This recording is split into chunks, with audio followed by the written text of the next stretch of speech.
আসসালামু আলাইকুম আরহামতুল্লাহি ওবারাকাতু। সম্মানিত ভিউয়ার্স, এখন আমি আলোচনা করব ছেলে মেয়েদের বালেগ বালেগা হওয়ার আলামত কি কি ইসলামের দৃষ্টিতে। ছেলে মেয়ে কখন বালেগ বালেগা অর্থাৎ সাবালক সাবালিকা হবে তা ঠিক বলা মুশকিল। স্থান কাল পাত্রভেদে বিভিন্ন বয়সে তা হতে পারে, তবে শরীয়তের কিছু আলামত নিদর্শন ও মাপকাঠি নির্ধারণ করে দিয়েছে। যেমন ছেলের ক্ষেত্রে স্বপ্নদোষ হওয়া, কণ্ঠস্বর পরিবর্তন হওয়া, মোষ দাড়ি গজানো, আর মেয়ের ক্ষেত্রে ঋতুস্রাব শুরু হওয়া ও অন্যান্য লক্ষণ দেখা দেওয়া। আর এর জন্য মেয়েদের ক্ষেত্রে সর্বনিম্ন 9 বছর এবং ছেলেদের ক্ষেত্রে 12 বছর পূর্ণ হওয়া শর্ত। এর চেয়ে কম বয়সী ছেলে মেয়েদের মাঝে এমন পরিবর্তনের লক্ষণ দেখা দিলে তা রোগ হিসাবে বিবেচিত হবে।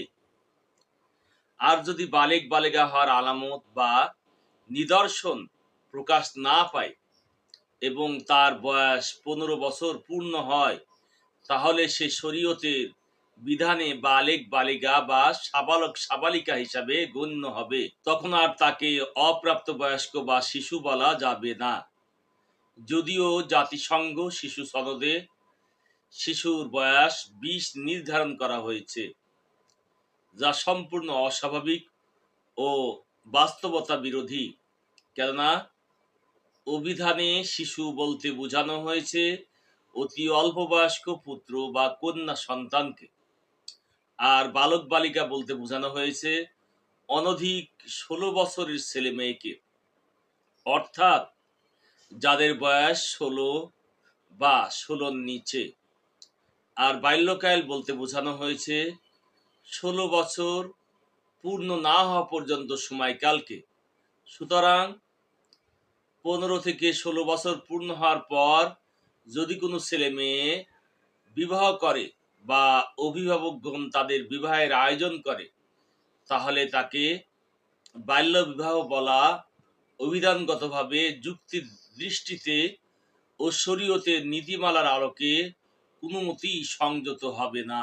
কেননা সৃষ্টিগতভাবে মানুষের বয়স বাড়ার সাথে সাথে তার শারীরিক অবকাঠামোগত যেমন পরিবর্তন হয়, তেমনি তার স্বভাব চাহিদার মাঝেও পরিবর্তন হয়। প্রাপ্তবয়স্ক হলেই নারী পুরুষের পরস্পরের প্রতি আকর্ষণ সৃষ্টি হয় এবং ধীরে ধীরে তা তীব্র থেকে তীব্রতর হতে থাকে।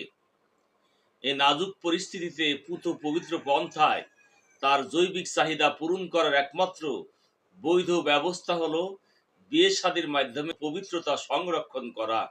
কিন্তু দুঃখজনক হলো সত্য যে 90-95% মুসলমানের দেশ, যে দেশে এখনো সংবিধানে রাষ্ট্রধর্ম ইসলাম স্বীকৃত আছে, সেখানে 18 বছরের নিচে কোনো মেয়ে আর 21 বছরের নিচে কোনো ছেলে পরস্পরে বিবাহ বন্ধনে আবদ্ধ হলে আইনের দৃষ্টিতে তা বাল্য বিবাহ এবং শাস্তিযোগ্য অপরাধ। অথচ কোনো নারী যদি স্বেচ্ছায় বিবাহ বহির্ভূত বেশ্যাবৃত্তি করে অর্থ উপার্জন করতে চায়, তাহলে ন্যূনতম 12 বছর বয়স হলেই সে পতিতাবৃত্তির লাইসেন্স পেয়ে যায়। বাল্য বিবাহ নিরোধ আইন 2016 এর মোদ্দা কথা হলো 21 বছরের নিচের বয়সের ছেলে এবং 18 বছরের নিচের বয়সের মেয়ে আইনের দৃষ্টিতে অপ্রাপ্ত বয়স্ক, বিয়ের অনুপযুক্ত। সুতরাং তারা যদি বিবাহ বন্ধনে আবদ্ধ হয় বা কেউ তাদের বিবাহ বা বিবাহে সহযোগিতা করে বা কাজী বিবাহ রেজিস্ট্রি করে, তাহলে সকলেই জেল বা জরিমানার সম্মুখীন হবে।